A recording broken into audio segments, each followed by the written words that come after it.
investigations into President Trump. One over Trump's attempt to cast doubt on the 2020 election results, which led to the January 6th storming of the Capitol. The second was over Trump's handling of classified documents after leaving the White House.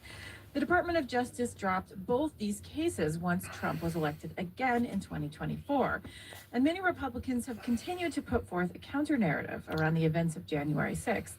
But in his recently released testimony, Smith stood by his findings. President Trump was, by a large measure, the most culpable and most responsible person in this conspiracy. Smith resigned as former Should have President wrapped it up Biden's before he tenure took was coming office to a instead of close. making us vote Media for Row, justice to NPR be News. done. The U.S. Postal Service is warning voters and taxpayers that postmarks will not necessarily reflect the day that letters and parcels are first mailed.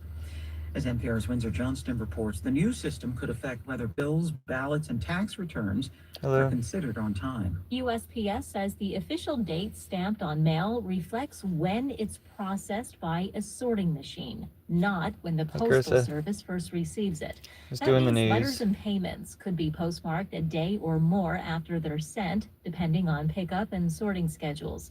For decades, the postmark has served as proof that something was mailed on time, especially for bills, legal documents, tax filings, and mail-in ballots.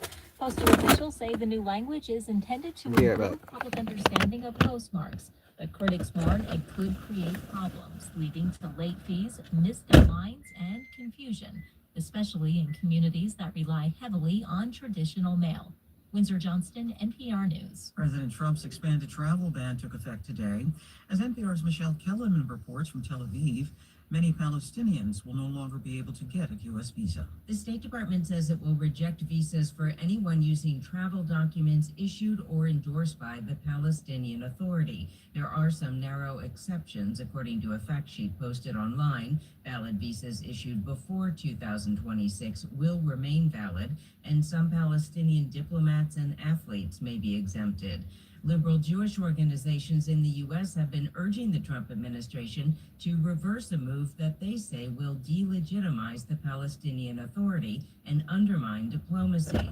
The U.S. blocked the Palestinian Authority president from attending the UN General Assembly last year. Michelle Kellerman, NPR News, Tel Aviv. This is NPR. Okay, sorry. Authorities say it is still too early to speculate on a cause of the blaze in Kranz, Montana. Situation